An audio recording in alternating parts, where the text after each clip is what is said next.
Kita mau buka Bible kita bersama pagi hari ini. Di dalam Markus 5. Markus 5 ayatnya yang ke-36. Pagi hari ini saya mau beri tema kabar baik kita. Jangan takut, percaya saja. Sama-sama katakan, saya tidak boleh takut. Saya harus percaya. Percaya kepada apa? Pada rancangannya, pada janjinya, yang pasti akan digenapi dalam kehidupan kita. Yang percaya katakan amin. Markus 5 ayatnya yang ke-36. Begini bunyi firman Tuhan. Tetapi Yesus tidak menghiraukan perkataan mereka dan berkata kepada kepala rumah ibadat, jangan takut, percaya saja. Kepala rumah ibadat sedang ada dalam kondisi anak yang dia sayangi sedang sakit keras, bahkan hampir mati. Orang tua mana yang tega melihat anaknya sakit keras, melihat anaknya mau mati, anak yang disayanginya sakit. Dia mencari pribadi yang benar, yaitu pribadi Yesus Kristus. Dia percaya, aku percaya Yesus pasti bisa menyembuhkan anakku, bahkan mati sekalipun Tuhan bisa membangkitkan. Kita diingatkan pagi hari ini, jangan pernah takut Bapak Ibu. Sakit penyakitmu, hutang piutangmu. Bagaimana saya bisa bayar sekolah anak saya? Bagaimana saya bisa bayar kontrakan saya? Toko saya, usaha saya itu belum laku-laku, pastor, saya harus gimana? Firman Tuhan pagi hari ini berkata, jangan takut. Tuhan sendiri yang berkata, nak, jangan takut, aku bersamamu. Yang berkata itu bukan manusia, bukan orang pintar, tapi yang berkata Tuhan sendiri, Yesus Kristus. Jangan pernah takut.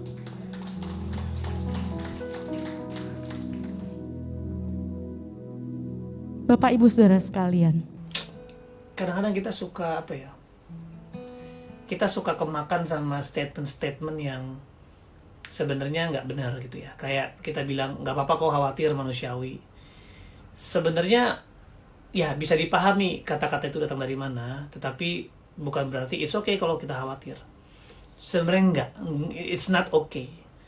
Kitab dengan jelas Tuhan ngomong kata jangan khawatir itu banyak banget, jangan takut itu banyak banget. Karena itu berlawanan banget sama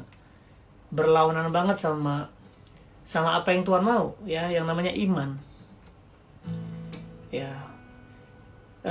Kenapa? Karena akar dosa itu adalah tidak percaya.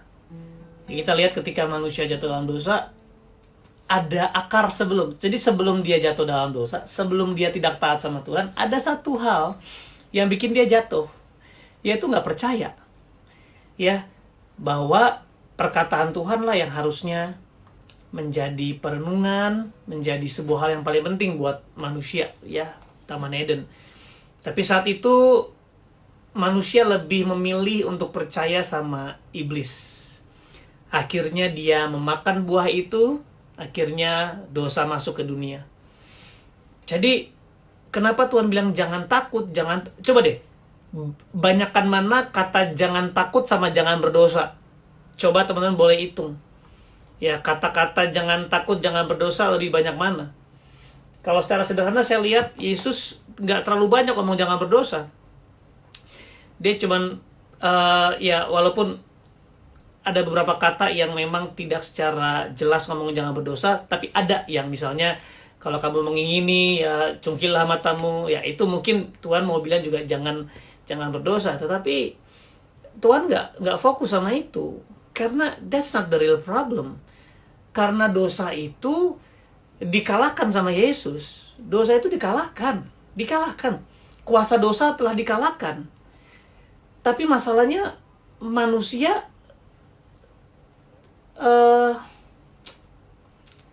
lebih memilih untuk tidak percaya. Nah, this is the real problem. Gue bisa bilang bahwa memang dosa memiliki pengaruh besar juga atas kehancuran di dunia. Tetapi bagaimana dengan orang percaya, dengan orang-orang yang sudah hidup dengan Yesus? Kebanyakan masalahnya bukan dosa. Walaupun pada akhirnya mereka jatuh dalam dosa, tapi karena mereka nggak percaya sama firman. Mereka nggak percaya sama Tuhan. Mereka nggak percaya dengan perkataan Tuhan yang mengatakan bahwa kamu telah dikuduskan, kamu telah dibenarkan, bahwa everything will be okay, jangan takut, carilah kerajaan Allah terlebih dahulu, maka semua akan ditambahkan. Bahwa kamu akan melewati lembah kekelaman, tapi aku akan menyertai engkau, tongkatku, gadaku, ya. Tapi kita nggak percaya. Kita lebih memilih, enggak Tuhan. Kayaknya enggak Tuhan. Ini situasi terlalu sulit. Untuk Tuhan bekerja kayaknya enggak Tuhan. Kenapa? Karena inilah the root of sin is unbelief. Akar dosa adalah tidak percaya. Kenapa itu takut?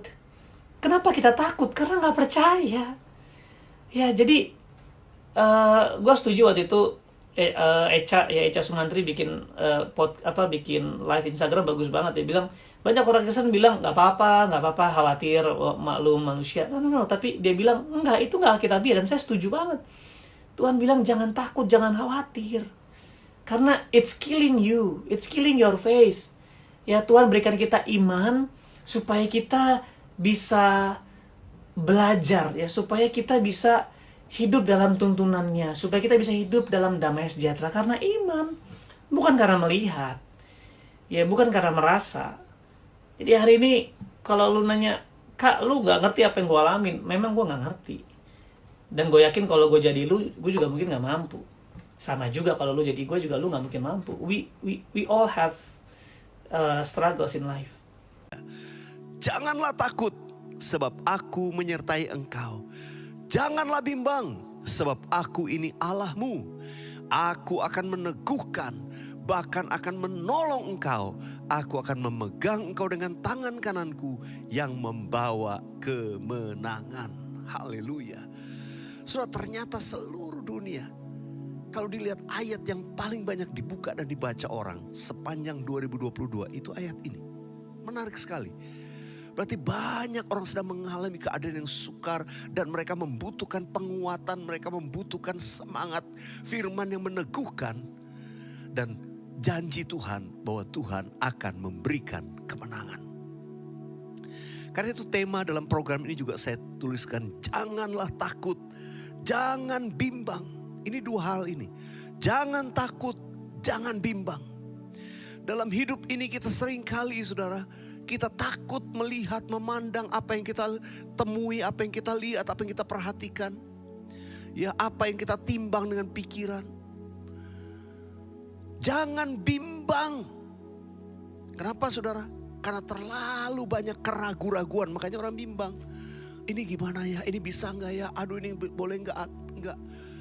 Saudara, kalau membaca konteks ayat ini, sebetulnya firman Tuhan ini datang kepada Yesaya. Saudara, sebagai orang yang dipakai Tuhan menjalankan tugas kepada bangsa Israel, umat Tuhan, untuk melakukan apa yang menjadi kehendaknya Tuhan. Dalam melakukan kehendak Tuhan, pesan Tuhan, jangan takut, jangan bimbang. Karena pasti tantangan akan datang. Untuk saudara berjalan dalam ketaatan, berjalan dalam kebenaran, mengikuti kehendak Tuhan, itu gak mudah, tantangannya banyak. Yang berusaha menjauhkan kita dari Tuhan banyak. Karena itu firman Tuhan menguatkan kita, berkata, jangan takut, sebab aku menyertai engkau. Ini garansi yang pertama. Kamu jangan takut. Apa alasannya? Kenapa kita tidak harus takut? Karena Tuhan menyertai kita. Kalau saudara dan saya beriman, percaya Tuhan menyertai kita, kenapa kita takut? Resiko paling buruk pun gak akan mungkin menghabiskan kita, karena Tuhan Yesus menyertai kita. Yang percaya katakan amin. Dan yang kedua dikatakan jangan bimbang. Kenapa jangan bimbang? Sebab aku ini Allahmu. Dia yang menciptakan kita, menjadikan kita, punya dialah kita. Dia yang menciptakan segala sesuatu. Pemazmur berkata, langit adalah tahta Tuhan, bumi adalah tumpuan kakinya. Kalau dia berkuasa demikian besar, Tuhan tuh menunjukkan fakta, aku ini Allahmu. Masih bimbang kamu? Aku ini Allahmu yang menjadikan yang tidak ada menjadi ada. Masih bimbang? Kalau dia menyertai kita. Saudara dikasih Tuhan, Tuhan menyertai Anda dan saya. Karena Tuhan berkata jangan takut. Dan yang kedua jangan bimbang. Dan melewati proses itu Tuhan tuh bilang, aku akan meneguhkan. Bahkan akan menolong engkau. Dan aku akan memegang kau dengan tangan kananku yang membawa kemenangan. Dalam proses kita melewati mungkin keadaan yang sukar. Saya percaya Tuhan gak akan biarkan kita sendiri. Dia menyertai kita. Apa yang dia lakukan? Dia teguhkan. Tugas dan apapun yang kita hadapi, nanti Tuhan teguhkan. Kalau kita mulai kadang-kadang bimbang, takut, pasti ada peneguhan nanti.